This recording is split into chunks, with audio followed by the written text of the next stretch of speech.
So this woman is about to unalive our own baby because she can't remember who he is.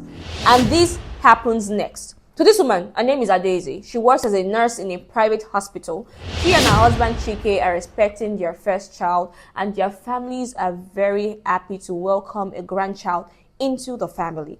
But something strange happens when Adaeze had a baby.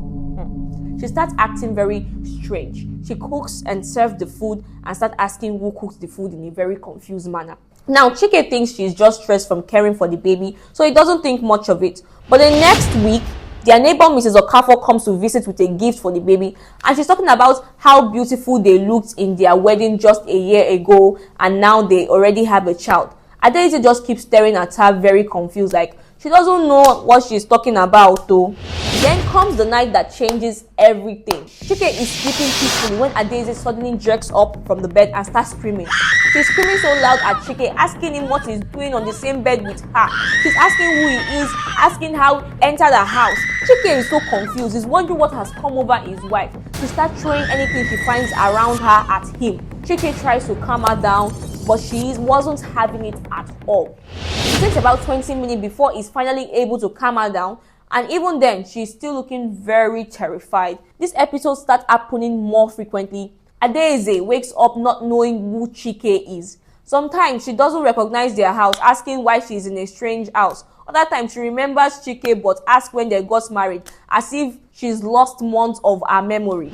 Chike starts getting very worried and takes her to the hospital. The hospital tells him she's suffering from postpartum psychosis, and they explain that the stress of childbirth, hormone changes, and sleep deprivation can sometimes trigger these memory loss episodes. He assures Chike that it will improve with time and recommends some medication.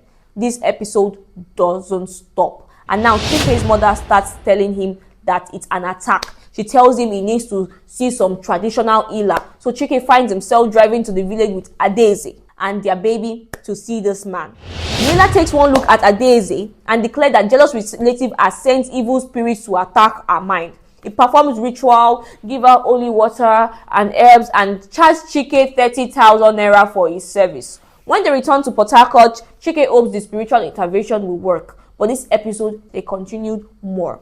Nothing this man did, the episode even increased after that.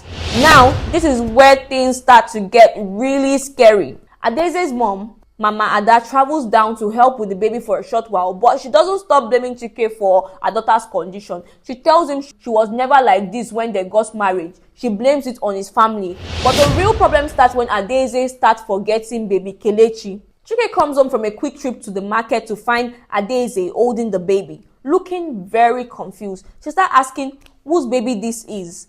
Chike realizes that he can never leave them alone together, so he takes an emergency leave from his work, telling his boss that there is a family crisis, and there is actually really a family crisis. Some nights, Chike finds Adaeze sitting in their living room at 3 a.m. just staring at the wall, and she starts screaming when he comes close. And other times, she recognizes him. Then the worst happens. Chike leaves work early like he has been doing since his wife's condition started. He gets home only to hear his baby crying out loudly. He's very shocked to see Adaeze holding the baby's neck very tightly. She starts saying, "This is not my baby." She's asking where her real child is. Chike was able to calm her down after a while, but he knows that he can never, ever leave them alone again. So he calls his mother and tells her everything, and she agrees to come and stay with them for a while. Mama Chike arrives 2 days later and immediately takes charge. Action Mama. She sleeps in the living room, always alert, while Chike moves into the spare room with the baby. They install cameras in the nursery, and Chike hides anything that seems harmful in their home. His doctor suggested admitting Adaeze to a psychiatric facility for intensive treatment. He tells him she's becoming a danger to herself and to the child. But Chike wasn't having it. He thinks admitting his wife is like abandoning her. Oh, Chike is actually such a good man. Chike witnesses the full extent of Adaeze's condition when she finds her trying to return the baby to the hospital one morning. Adaeze addressed Kelechi up carefully and is heading towards the door, convinced that somebody made a mistake and gave her the wrong child.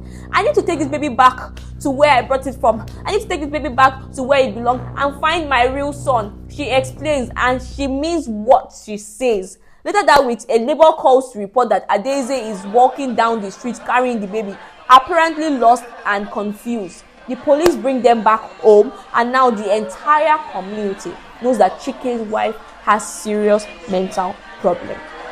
That's so sad. The episode becomes more severe and more frequent. Some days Adaeze doesn't recognize anyone or anything. She speaks to her reflection in the mirror like it's a stranger, asking who the woman is and why she is copying her movement. Other times she's crying because she knows something is wrong with her mind, but she cannot control it. By the 7th month after Kelechi's birth, Chike had aged visibly. He now has gray hair, has lost so much weight. His entire life revolves around managing Adaeze's condition and protecting their son. He comes home one day and finds out that Adaeze is missing, and nobody knows where she is. The police recovers Adaeze's body 3 days later.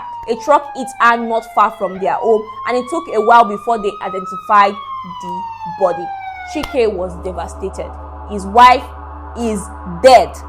There are so many thoughts running through his mind at that point. If only he had admitted her in a mental hospital like people suggested.